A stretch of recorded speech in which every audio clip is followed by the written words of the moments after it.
जय भीम मित्रांनो, पाहूया पुढील भाग. इतिहास संशोधक स्वामी धर्मतीर्थ आणि काशीराम देशमुख यांच्यात बरीच साम्यता असे दिसून येते. स्वामी आपल्या मिनेस ऑफ हिंदू इम्पिरियलिझम या ग्रंथात सांगतात की आर्य धर्मात आपले वर्चस्व प्रस्थापित करण्यासाठी ब्राह्मणांनी कट कारस्थान करून आपली वेगळी जात करून समाजात वर्णव्यवस्था आणि जातीभेद निर्माण केला.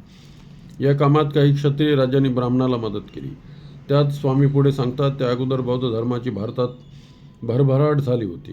बौद्ध धर्माने समतेचा पुरस्कार केला होता. स्वातंत्र्य, समता आणि बंधुता हे त्याचे ब्रीद होते. त्यावेळी ब्राह्मण बौद्ध धर्मात शिरले. त्यांनी तिथेही जातीभेद रूढ करून त्या धर्माचा विनाश घडवून आणला.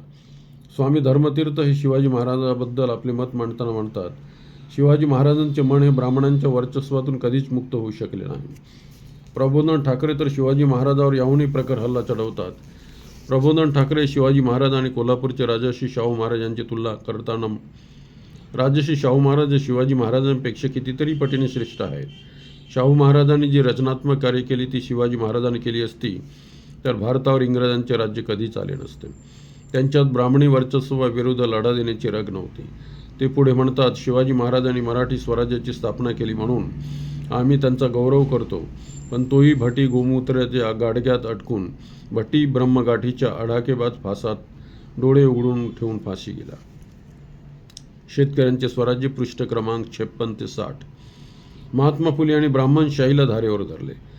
ते आपल्या गुलामगिरी या ग्रंथात ब्राह्मणावर आरोप करताना म्हणतात, भट लोकांनी 3000 वर्ष या देशावर राज्य केले. त्या काळात तेथल्या लोकांना ज्ञानहीन ठेवले आणि खोटे ग्रंथ लिहून शूद्राती शूद्रांना फसवेले. प्राध्यापक लठ्ठे छत्रपती शाहू महाराज या चरित्रात स्वार्थी ब्राह्मणावर हल्ला चढवतात. प्राध्यापक लठ्ठे यांनी छत्रपती शाहू महाराज यांचे जीवनचरित्र लिहिले. या पुस्तकाला इंग्रज अधिकारी फ्रेज याने प्रस्तावना लिहिली.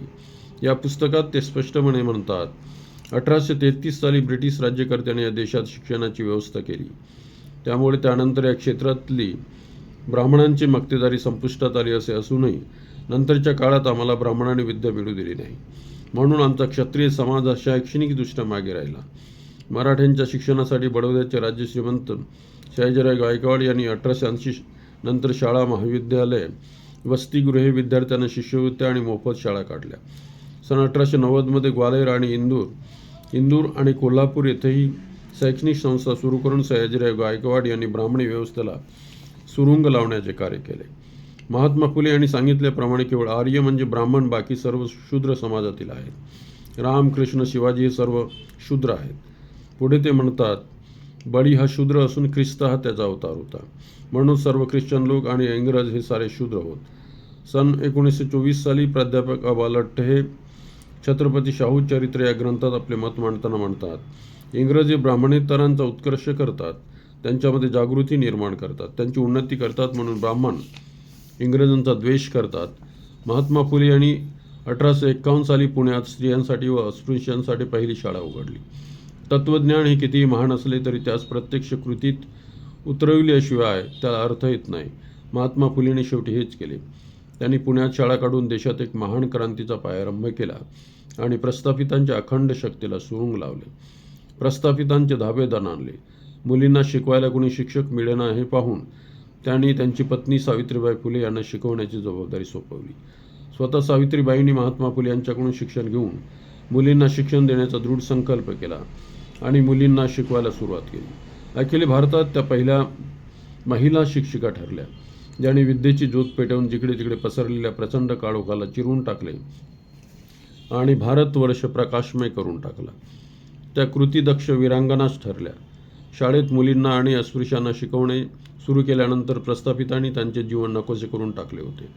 पदोपदी त्यांचा अनन्वित छळ करण्यात आला. त्यांना आपल्या जन्मदात्याचे घरही त्यासाठी सोडावे लागले, परंतु त्या डगमगल्या नाही. प्रसंगी अत्यंत कठोर बनून एखाद्या अविचल पर्वतासारख्या सावित्रीबाई अचल राहिल्या. शिक्षणाचे कार्य त्यांनी निरंतर सुरू ठेवले. सावित्रीबाई याच खऱ्या सरस्वती ठरल्या. अस्पृश्यांसाठी त्यांनी आपल्याच घरातला हौद दलित पददलितांसाठी खुले करून आणखी एक पाऊल पुढे टाकले. महात्मा फुले यांनी 14-15 वर्ष अस्पृश्यांसाठी शाळा चालवली. त्यांच्यासोबत मिसळून अन्न पाणी घेऊन समतेची नवीन पिढी तयार करण्याचे अत्यंत मौलिक कार्य फुले दाम्पत्याने केले. बंगालमध्ये शशीपाद बंदोपाध्याय यांनी अस्पृश्यता नष्ट करण्याचा अभंग संकल्प केला. 1866 साली त्यांनी ब्रह्मपंथाचा स्वीकार करून अस्पृश्यांमध्ये मिसळून त्यांच्यासोबत खानपान करू लागले. ते कीर्तन करून समाज जागृती करीत होते. महर्षी विठ्ठलरामजी शिंदे यांनी 1906 साली डिस्पेस क्लासेस मिशन ही सामाजिक संस्था स्थापन केली.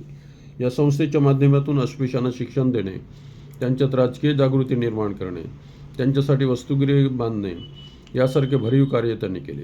यासोबत श्रीमंत सयाजीराव गायकवाड, कोल्हापूरचे छत्रपती शाहू महाराज आणि म्हैसूरचे महाराज यांनी अस्पृश्यांसाठी शिक्षणाची सोय केली. एवढेच नव्हे तर त्यांना आपापल्या संस्थानात नोकऱ्या मिळवून दिल्या. अस्पृश्य वर्गातील शिवराम जानबा कांबळे यांनी 1903 साली सासवड येथे अस्पृश्यांची एक मोठी सभा बोलवली. त्यात 1,500 ते 2,000 अस्पृश्यांचे प्रतिनिधी हजर होते. त्यांच्या स्वाक्षऱ्या घेऊन कांबळे यांनी इंग्रज सरकारकडे त्यांच्या लष्करात आणि पोलीस खात्यात नोकऱ्या मिळाव्या म्हणून मागण्या केल्या. येथून पुढे अस्पृश्यांच्या चळवळींना प्रारंभ झाला. तर धन्यवाद मित्रांनो, आज इथेच थांबूया.